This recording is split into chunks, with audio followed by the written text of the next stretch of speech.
사업을 하다가 보면 답답할 때가 옵니다. 그 중에서 일은 다 했는데 돈 입금이 안 될 때입니다. 거래처는 조금만 기다려 달라고 하지만 며칠이 지났는데도 돈 입금은 안 되고, 시간이 지나면 해결될 거라고 생각하고 기다리만 했다가 내가 받을 돈마저도 못 받는 사례가 많습니다. 혹시 지금 미수금은 어떻게 받아야지 생각하면서 이 글을 클릭하셨나요? 많은 분들이 내용 증명부터 보내야 되는지, 소송을 바로 진행해야 되는지, 채권 추심을 맡겨야 하는지, 시간이 지날수록 돈은 입금되지 않습니다. 채권 추심을 맡겨야 하는지 순서를 몰라 시간을 허비합니다. 하지만 미수금 회수는 절차와 순서를 잘 지키는 것이 중요합니다. 실제로 한 중소기업 대표는 공사를 마친 뒤 돈이 입금되지 않아 수개월이 지나도 그냥 마냥 믿고 기다리고 있었습니다. 그리고 다음 주에 주겠다는 말만 믿고 기다렸습니다. 결국 지급은 계속 미뤄졌고 전문가의 도움을 받아 회수 순서를 진행했습니다. 채권 협의부터 합의, 법적 절차까지 차근차근 해서 진행하여 미수금을 수금했습니다. 처음부터 올바른 절차를 알았다면 빨리 회수할 수 있는 사례였습니다. 이번 글은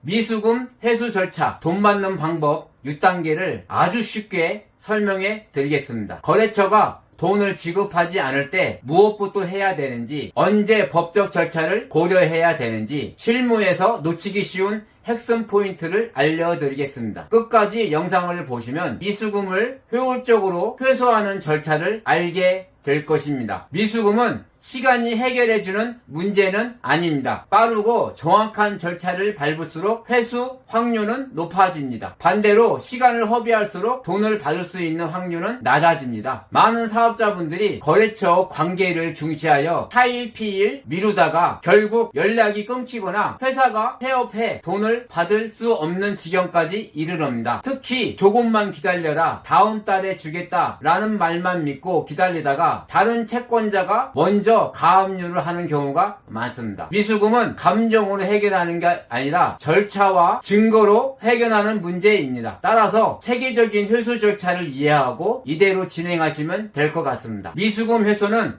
다음과 같이 절차가 있습니다. 첫 번째, 채권과 증거 확인, 세금 계산서, 거래 명세표, 카카오 문자, 계약서, 입금 내역을 정리한다. 채권이 존재한다는 입증을 해야 하며 이 증거가 많을수록 법적 절차와 협상에 유리합니다. 지급 요청 및 합의, 거래처에 정식적으로 지급을 요청합니다. 전화만 하기보다 문자와 이메일로 기록을 남기는 게 좋습니다. 내용증명 발송, 협의가 이루어지지 않았다면 내용증명을 채무 이행을 공식적으로 이행합니다. 내용 증명은 강제 집행 효력은 없지만 상대방에게 법적 대응을 정확히 확인하는 결과가 있습니다. 법적 절차 진행, 지급명령이나 민사소송으로 법적 진행을 할 수 있습니다. 채무자가 이의를 제기하지 않으면 지급명령, 서로 다툼이 있다고 하면 민사소송으로 하는 게 빠릅니다. 판결문 확보, 판결문이나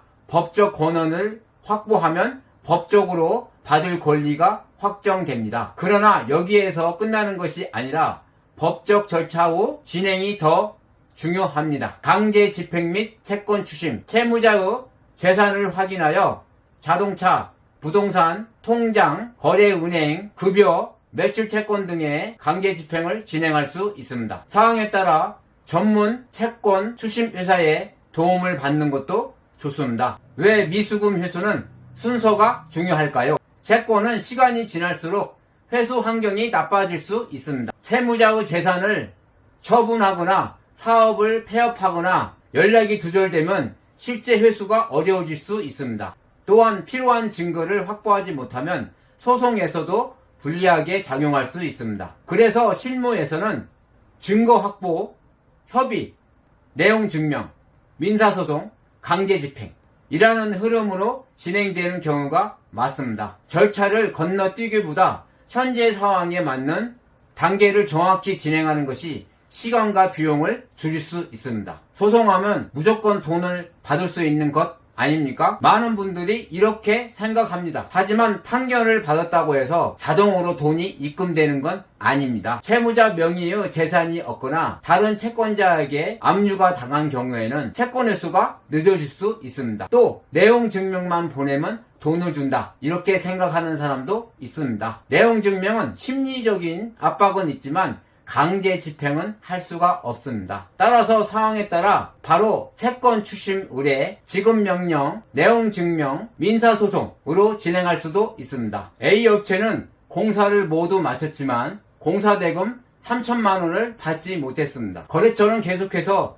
다음 주에 대금을 입금하겠다, 또 다음 주에 대금을 입금하겠다 하며 돈을 안 주고 있습니다. 결국 계약서와 세금계산서, 거래명세표를 가지고 공식적으로 내용 증명을 보냈습니다. 그래도 해결되지 않아 채권 추심을 진행을 했습니다. 신용정보회사에 의뢰하여 재산조사를 의뢰했습니다. 시간은 다소 걸렸지만 절차를 순서대로 진행한 결과 모두 회수할 수 있었습니다. 이 사례처럼 중요한 것은 감정이 아니라 체계적인 절차입니다. 미수금이 발생했다면 다음 사항을 꼭 확인하세요. 첫째, 기다리지만 말고 빠른 시간 안에 대응하십시오. 둘째, 계약서와 거래 자료를 체계적으로 보관하십시오. 셋째, 기록이 남은 방식으로 지급을 공식 요청하십시오. 넷째, 해결되지 않으면 채권 추심, 내용 증명, 법적 절차를 검토하세요. 다섯째, 채무자의 재산 상태와 회수 가능성이 있는지 연밀히 검토해야 됩니다. 여섯째, 혼자 해결하기 어렵다면 채권 추심이나 법률 전문가를 찾아 함께 머리 맞대고 연구해 보세요.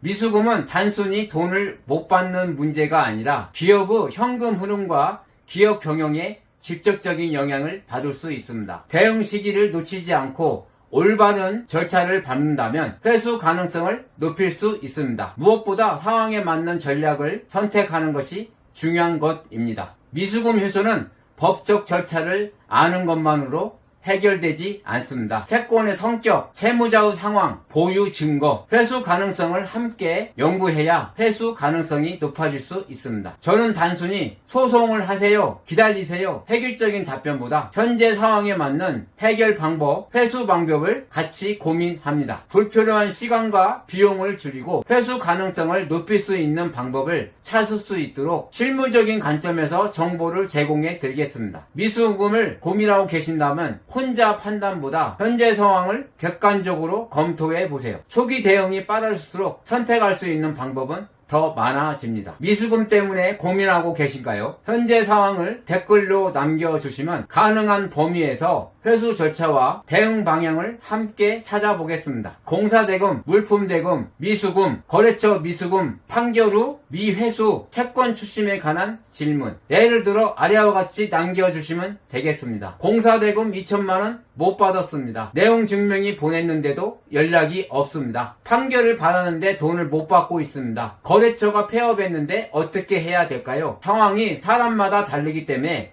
대응 방법도 다릅니다. 댓글을 남겨주시면 현재 상황에 맞는 일반적인 절차와 확인해야 할 절차를 확인해 드리겠습니다.